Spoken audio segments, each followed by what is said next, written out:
Olá, meus jovens, sejam mais uma vez muito bem-vindos a este canal. Eu sou Benito Ribeiro, sou terapeuta e sou mentor e formador de outros terapeutas. E a gente está aqui numa série de vídeos onde eu estou falando sobre este livro aqui. Não começou com você. Nesse vídeo específico eu vou entrar em dois capítulos. Eu vou entrar no capítulo 2, que diz 3 gerações de herança compartilhada, o corpo familiar. E eu não vou demorar muito dentro deste capítulo, porque ele é um capítulo extremamente trazendo comprovações científicas do porquê que os traumas dos nossos ancestrais influenciam na nossa vida de hoje. Aqui ele vai trazer, eu vou citar alguns daqui a pouco, tá? Não vou pular absolutamente por ele não. Porque eu também reconheço a importância de que, no momento em que a gente começa a enxergar estudos que comprovam algo, a gente começa a olhar mais para esse algo de uma forma mais validada. Então é importante sim essa parte do capítulo. Inclusive, ele coloca já no capítulo 2 para fazer essa quebra de resistência. Por quê? Como olhar para essa herança ancestral de traumas é muitas vezes negligenciada, muitas vezes as pessoas tendem a desacreditar o quanto que essas heranças do passado influenciam na vida de hoje. Ele traz logo aqui no capítulo 2 um monte de evidência científica que comprovam que nós estamos sim sujeitos a muitos traumas que são herdados dentro do nosso sistema familiar. Por isso é importante ser colocado sim, da forma que ele colocou aqui. E no capítulo 3, ele vai entrar em algo que ele chama a mente familiar, que é como ele vai começar a desenvolver o como que essa herança ancestral influencia na nossa vida de hoje e já vai começar a mostrar pra gente alguns caminhos de cura para essa imagem interna do nosso sistema familiar que a gente está carregando, tá? Então fica comigo aqui até o final, que a gente tem muita coisa no vídeo de hoje. Primeira evidência que ele traz, ele chama da biologia celular. Ele cita um estudioso chamado Bruce Lipton, que fala que o nosso DNA pode sim ser influenciado por nossas emoções, por nossas crenças e por nossos pensamentos. O Bruce Lipton ele começou a fazer um estudo sobre o DNA não codificante, que diferente do DNA codificante, que corresponde a só 2% do nosso DNA, é responsável por transferir as nossas características físicas. O DNA não codificante sempre foi ignorado pelos estudos. Muitos diziam que era um DNA lixo, que não servia para nada. Mas o Lipton foi a fundo, foi estudar e viu que ele era sim responsável pelos nossos traços emocionais, comportamentais e de personalidade que a gente acaba herdando do nosso sistema familiar de origem. Além do Lipton, ele fala mais uma vez da Rachel Ueda, que faz uma pesquisa com filhos de pessoas que tiveram transtorno de estresse pós-traumático. E ela reconhece nesses filhos também o sintoma do estresse pós-traumático e também uma elevação do cortisol dessas pessoas que não sofreram um transtorno, mas que foram filhos de pessoas que herdaram esse transtorno. Mais um estudioso que ele cita, Dr. Jamie Hackett. Nossa pesquisa demonstra que os genes preservam algumas memórias das experiências passadas. Isso lá na Universidade de Cambridge. Em mais uma citação do Dr. David Sack, o trauma tem o poder de ecoar do passado e fazer novas vítimas. E dentro desse longo capítulo que ele fala sobre as comprovações científicas da herança do trauma, tem uma parte que é bastante interessante, que ele fala um movimento que é o seguinte: assim como a gente herda a experiência do trauma, a gente também acaba herdando aprendizado de como lidar com muitos traumas. Essa é a parte positiva, que eu lembro que eu falei lá no final do último capítulo, que ele disse que traria neste capítulo. Assim como a gente herda o trauma vivido por muitos ancestrais, a gente acaba também herdando a expertise que a gente precisa ter para lidar com esse trauma. O grande problema aqui acontece que muitas vezes essa reação ao trauma é manifestada na gente sem que ele esteja realmente acontecendo. Muitas vezes a gente herda uma reação a algo que aconteceu, mas lembra daquela fragmentação do trauma. Com a mínima coisa que ressoa com esse trauma, faz a gente muitas vezes manifestar um sintoma que não precisa. Ele dá um exemplo aqui que é bem fácil de perceber isso. O filho de um combatente de guerra, que viveu durante a guerra, que vivenciou muitas explosões de bombas, ele tem um mecanismo natural que é, no momento em que houve uma explosão qualquer, ele se encolhe completamente. Só que, na época desse ancestral que viveu numa guerra e que estava vivendo bombardeios, Realmente fazia sentido fazer esse encolhimento extremo, porque ele estava vivendo uma bomba. Já esse sucessor dele, já esse descendente dele, a palavra certa é essa, pode começar a manifestar esse encolhimento a qualquer barulho que possa assustá-lo, de forma a reviver aquilo que o pai ou avô viveu, sem que ele necessariamente esteja num cenário de guerra. Então percebe, a herança ela pode ser prejudicial quando ela não é bem elaborada e a gente pega o aprendizado que deveria ter surgido daquele evento e acaba usando em lugares que não fazem sentido de serem usados. Tá? Isso é um ponto bem importante dentro desse capítulo aqui.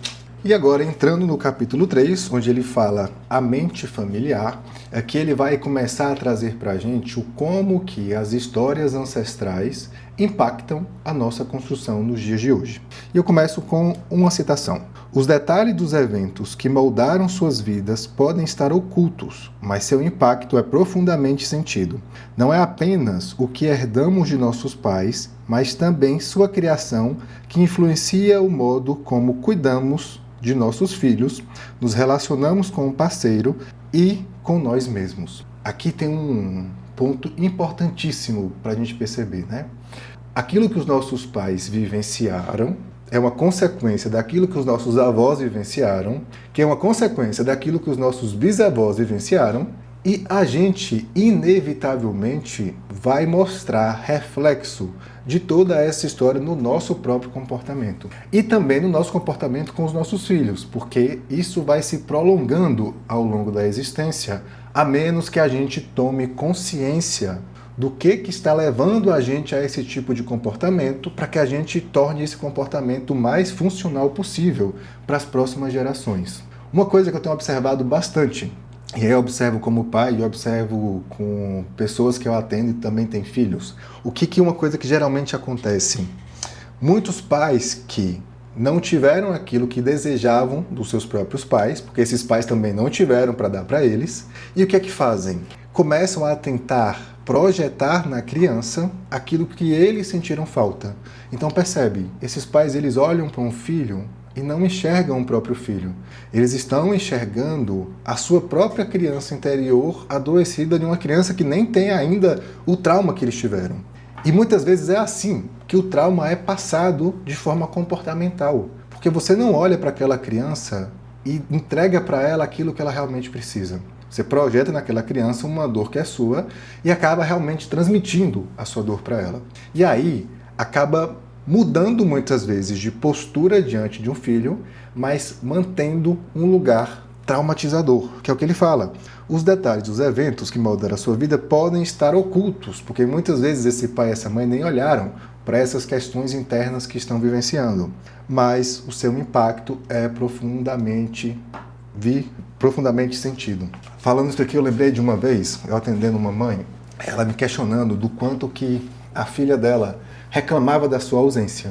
Só que ela passava muito tempo com aquela filha. E ela, nossa, Benito, eu faço com a minha filha tudo aquilo que eu queria que minha mãe tivesse feito comigo lá na infância.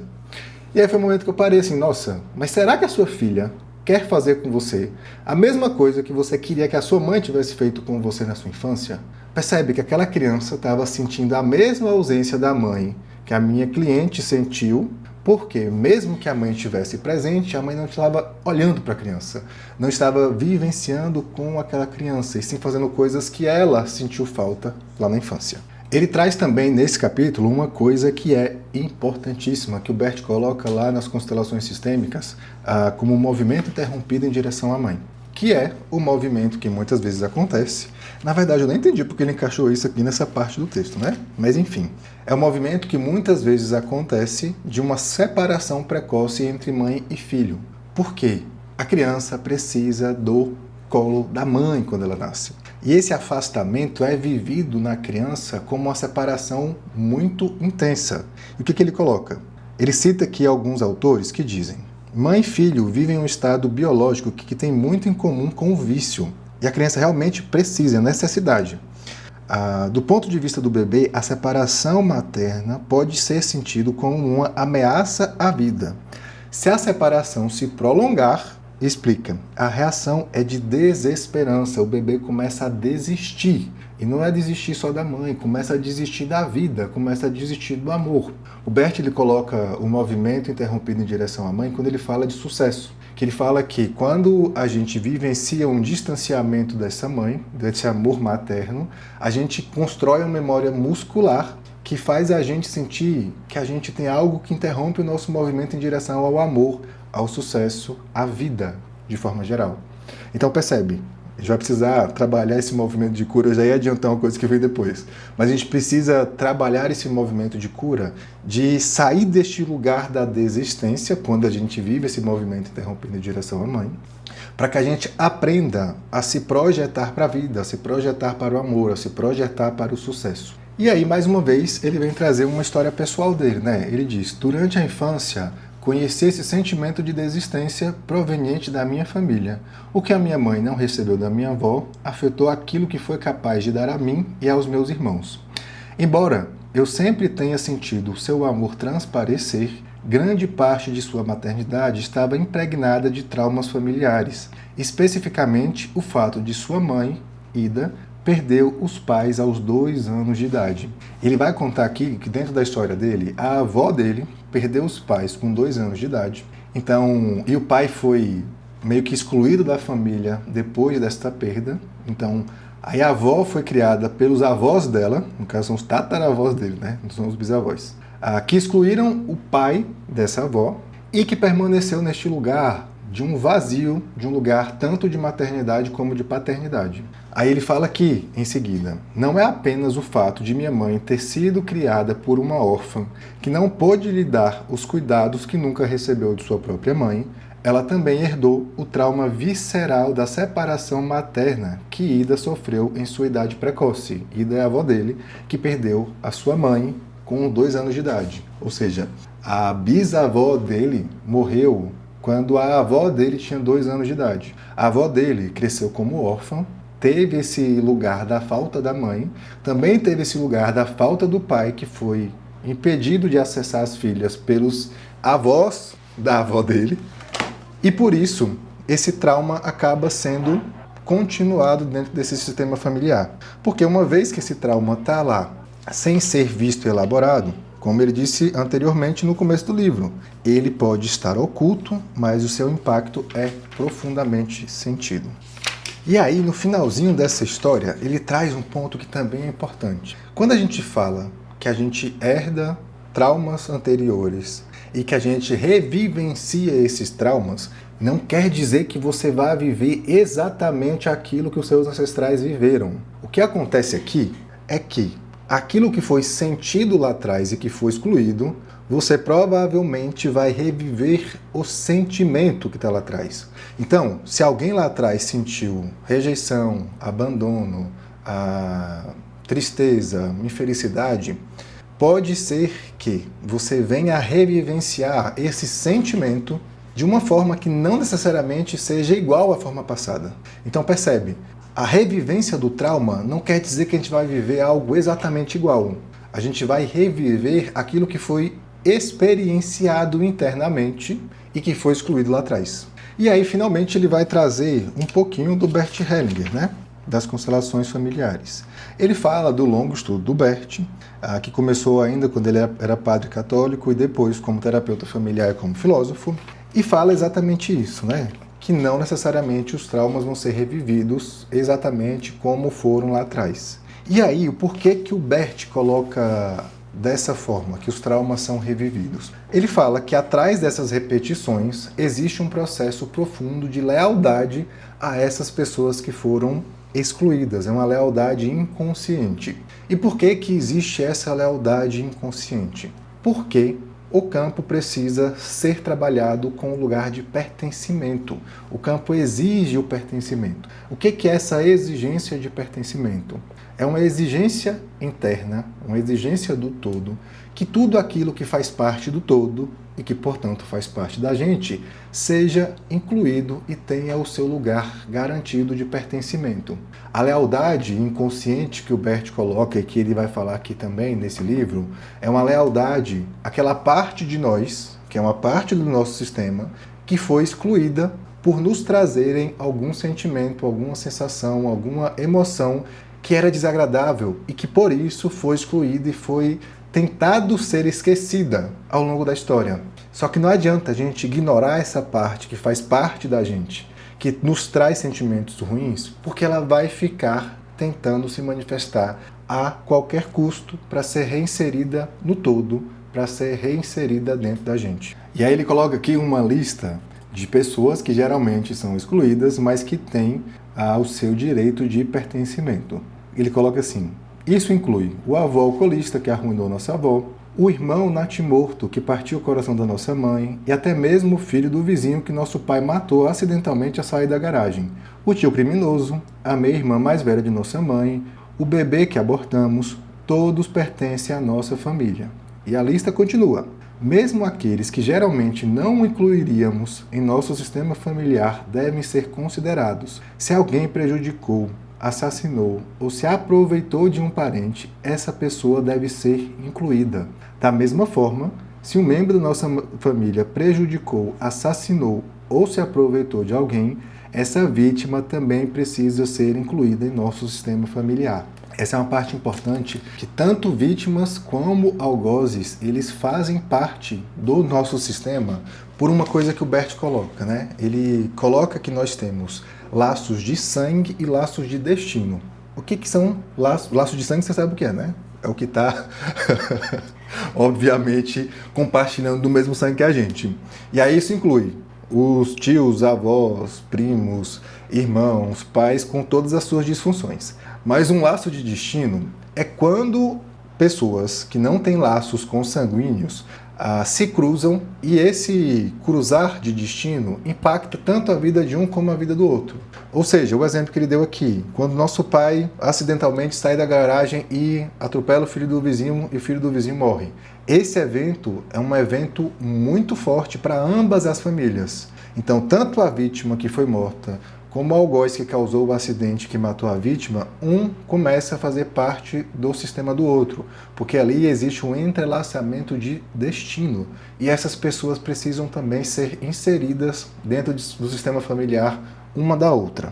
E os exemplos continuam com uma coisa que também é muito excluída. Ex-cônjuges de parentes também precisam ser considerados. Quando morrem, vão embora ou são deixados, criam uma abertura que possibilita a entrada dos nossos pais e avós no sistema e assim o nosso nascimento.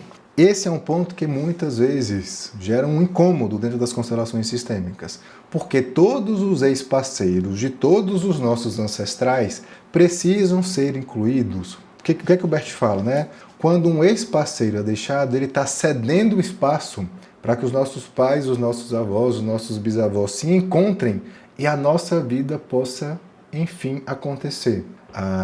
Por exemplo, se o seu bisavô tinha uma esposa antes, ele largou essa bisavó, essa mulher, para encontrar a sua avó e finalmente você nascer, essa daqui ela não pode ser esquecida de jeito nenhum. Ela precisa ser inserida no seu sistema, porque foi graças a essa daqui que perdeu o seu avô, que ele pôde encontrar a sua avó e finalmente você pôde nascer.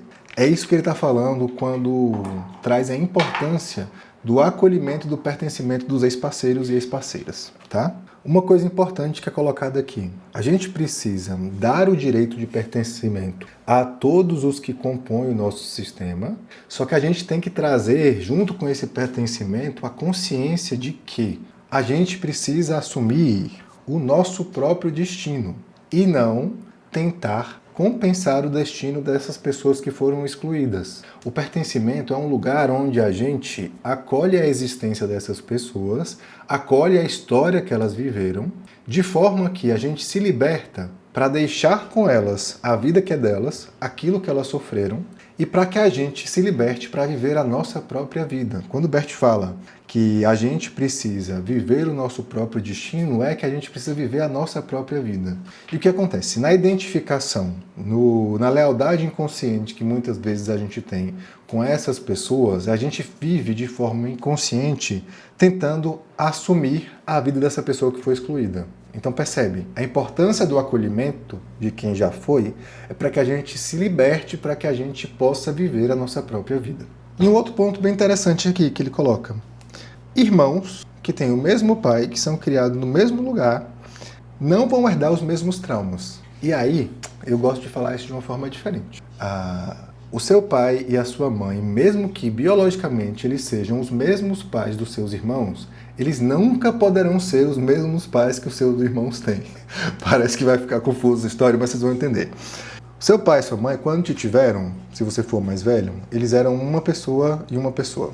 Quando seu irmão nasce, eles já são outras pessoas. Quando o outro irmão nasce, eles já são outras pessoas. E aquilo que eles são para cada um dos filhos, por mais que alguns pais falem, a gente ama os filhos iguais, a gente é a mesma coisa com todo mundo. Gente, não é. Os pais, eles vão ter comportamentos diferentes com cada um desses filhos, porque eles também estão respondendo ao que cada um daqueles filhos trazem a respeito de si mesmos. Ainda mais quando não tem os seus próprios traumas bem elaborados. Cada um dos filhos vão trazer gatilhos diferentes, eles vão projetar coisas diferentes e, consequentemente, vão transmitir traumas diferentes para cada um desses filhos. É por isso que a gente vê que, numa mesma família, filhos de mesmos pais, com a mesma criação, que tiveram acesso às mesmas coisas, têm futuros muitas vezes muito distintos. E aí ele dá até um exemplo aqui de uma família que tinha 3 filhas e os pais tinham um relacionamento muito complicado. A primeira filha, ela acabou se casando com um homem igual ao pai. Então percebe, ela tomou as dores da mãe e ela reviveu as dores da mãe que tinham sido excluídas. Já a segunda filha, ela tomou uma aversão completa a homens. E ela começou a rejeitar todos os homens e acabou sozinha. Percebe, era o mesmo evento, a mesma história, com reações diferentes por um mesmo trauma. Então percebe, vai depender muito. A gente não pode ter uma fala que algumas vezes as pessoas dizem, que se a gente vivencia no mesmo ambiente, dos mesmos pais, a gente vai ter os mesmos traumas. Não, cada um vive de uma forma diferente a consequência daquilo que foi vivido.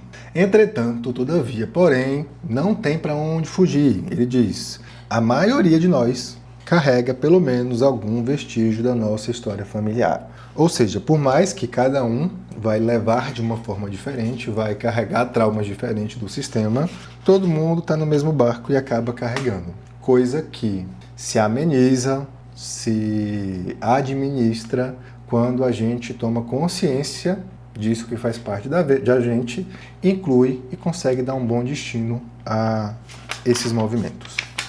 E seguindo aqui, ele vai entrar num ponto que já começa a falar do nosso processo de cura interior, que ele fala as imagens de cura e o nosso cérebro. Ele fala que a nossa mente tem uma grande capacidade de se curar por meios de imagens. Aqui ele vai citar a capacidade da neuroplasticidade do nosso cérebro, que é a capacidade que ele tem de se remodelar a partir do trabalho que a gente faz com a reconstrução de crenças, com a construção de imagens facilitadoras que podem se sobrepor a imagens limitantes, a crenças limitantes que a gente vem herdando ao longo de toda a vida. Aqui é uma parte que ele vem dizendo o seguinte, tá ok, a gente pode sim herdar um monte de trauma do passado, a gente pode sim herdar um monte de limitação do passado, mas a gente já tem meios hoje de fazer uma remodulação a nível cerebral para que a gente construa novos caminhos neurológicos que facilitam a nossa caminhada. E ele vem citando aqui uma das formas de se fazer isso, que é pela construção de imagens. E como que ele traz essa ideia? Ele traz já estudos que dizem que as mesmas áreas do nosso cérebro são ativadas quando a gente está vivenciando realmente uma situação, e quando a gente está de olhos fechados e imaginando aquela situação. Então percebe, quando você está realmente envolvida internamente por uma imagem, mesmo que construída, de uma sensação positiva, de algo positivo, a mesma área do seu cérebro é ativada se você estivesse vivendo realmente aquela situação positiva. É isso que ele traz com a ideia de que, quando a gente começa a construir imagens que podem se sobrepor positivamente às imagens antigas, a gente consegue sair do lugar de trauma e ir para um lugar de cura. Citando um pesquisador aqui, ele fala que ele revolucionou a nossa compreensão de como o cérebro funciona, ao deixar de considerá-lo fixo e imutável e passar a considerá-lo flexível e mutável. Seu trabalho demonstra como novas experiências podem criar outras vias neurais que são fortalecidas por meio de repetição e aprofundadas por meio de atenção focada. Em essência, quanto mais praticamos algo, mais treinamos nosso cérebro para mudar. Então percebe, quando a gente fica repetindo imagens internas de coisas positivas, a gente constrói caminhos neurológicos facilitadores do nosso processo de vida. Esse ponto foi um ponto que eu passei a estudar bastante quando eu passei lá pelos estudos de física quântica, né? Porque o que a física quântica fala pra gente? Que aquilo que a gente processa mentalmente, aquilo que a gente sente, as imagens internas que compõem a gente, constroem aquilo que a gente vivencia. E se a gente for parar para analisar, por que que muita gente lá na lei da atração ficou, eu estou pensando aqui no meu quadro dos sonhos e nada acontece? Percebe só uma coisa, se você vive uma aliança inconsciente, uma lealdade inconsciente com seus ancestrais, que te levam a ficar sentindo aquilo que eles sentiram a dor que eles sentindo o abandono que eles sentiram a escassez que eles sentiram. Será que você vai dar conta de construir uma imagem positiva para que o seu futuro realmente se construa de uma forma positiva? Eu vou te falar, enquanto você não tomar consciência dessa lealdade, para que você inclua esse ancestral, para que você deixe com ele o destino que é dele, e aí sim você se liberta para entrar em um caminho de uma construção positiva, você vai ficar aí com o quadro dos sonhos, com afirmações positivas que nada vão adiantar, porque nada vai mudar. Talvez seja essa a grande explicação do porquê que nada dessas repetições positivas funcionaram para você. Porque se você estiver fortemente aliada a fatores ancestrais que foram excluídos, você não vai ter uma coisa que precisa para a construção de uma nova realidade, que se chama liberdade. A liberdade a gente consegue construir internamente quando todo mundo que faz parte do nosso passado já tem um lugar dentro da gente, já foi incluído.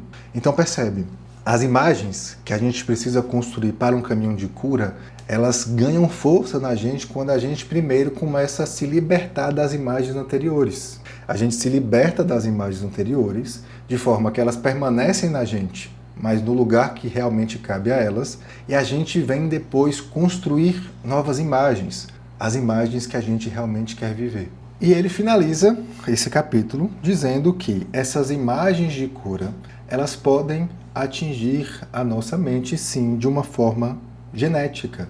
A gente pode construir um ambiente positivo dentro da gente que vai nos remodelar de forma que a gente consegue também transmitir para as próximas gerações também esse ambiente interno positivo. E ele finaliza com uma coisa que eu achei interessante. E vou finalizar também este vídeo com essa fala. Felizmente, os seres humanos são resilientes e capazes de curar a maioria dos traumas, o que pode acontecer a qualquer momento de nossas vidas. Ou seja, nunca é tarde para que a gente tenha a atenção de olhar para aquilo que nos compõe, aquilo que faz a gente agir em direção a uma vida ruim, para que a gente consiga se remodelar e caminhar em direção a uma vida que realmente seja boa. Essa é a verdadeira intenção do movimento de psicoterapia, ou pelo menos deveria ser, né? A gente conduzir a vida para mais vida, deixar que a vida siga de forma fluida para um crescimento e pare com tantos bloqueios que a gente herdou, outros que a gente vem construindo e que impedem a vida de naturalmente poder crescer. Fico por aqui e até o nosso próximo vídeo.